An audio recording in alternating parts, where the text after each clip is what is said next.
Hi, I'm Chris Muchler, VCDX 257 from virtualelephant.com, and today I'm going to delve into the critical topic of developing a well-architected business continuity strategy.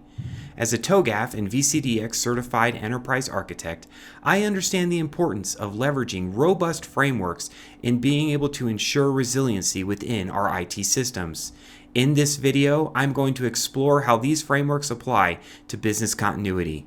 Let's get started.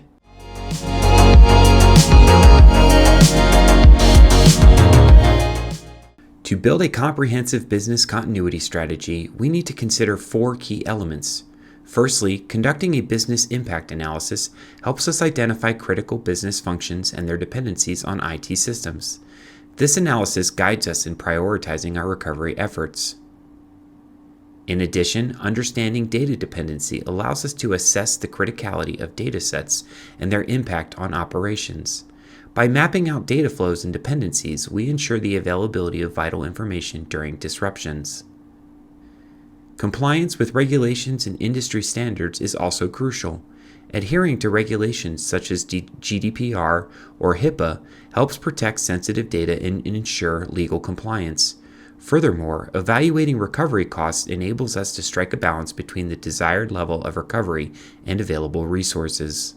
Now let's explore the high-level overview of recovery objectives, recovery time objective (RTO), and recovery point objective (RPO).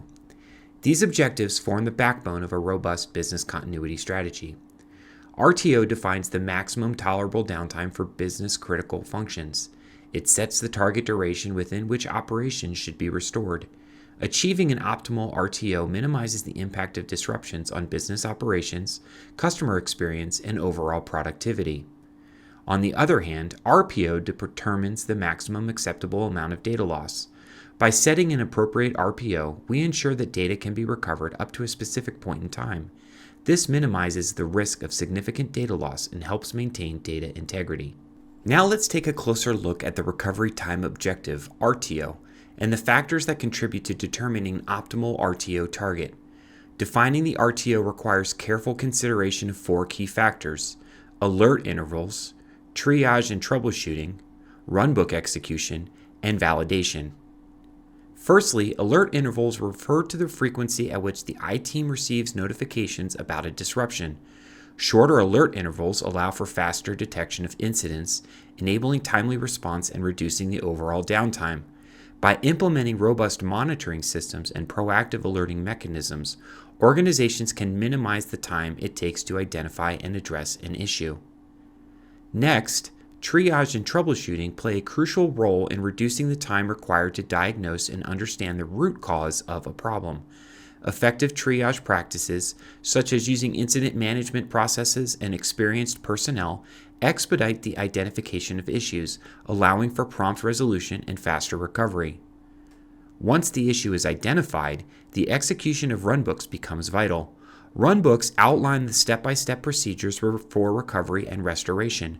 By having well-defined and tested runbooks, organizations can ensure that the recovery process follows a structured approach, minimizing the time spent on decision-making and enabling efficient recovery.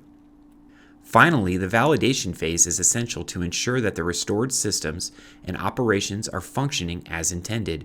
Rigorous testing and validation procedures verify the integrity of the recovered data and validate the functionality of critical systems. By thoroughly validating the recovery, organizations can have confidence in the reliability and readiness of their operations. Incorporating these four factors, alert intervals, triage and troubleshooting, runbook execution, and validation, enables organizations to establish an RTO target that aligns with their business needs, technological capabilities, and operational requirements. Striking the right balance between these factors ensures that recovery efforts are efficient, minimizing the impact of disruptions in business operations. Now that we have explored the intricacies of RTO, let's move on to understanding the importance of the recovery point objective for business continuity strategies. Defining the RPO is essential for minimizing data loss and ensuring data integrity. Several factors come into play when establishing an optimal RPO: data loss tolerance, data change rates, application and data dependencies, and execution time. Data loss tolerance refers to the organization's acceptable level of data loss during a disruption. Understanding the impact of potential data loss on business operations, decision making, and customer experience is crucial. By aligning the RPO with the data loss tolerance, organizations can ensure that the recovery efforts maintain the desired level of data integrity and minimize the risk of significant information loss. Data change rates play a significant role in determining the RPO target. Different systems and processes may have varying rates of data updates.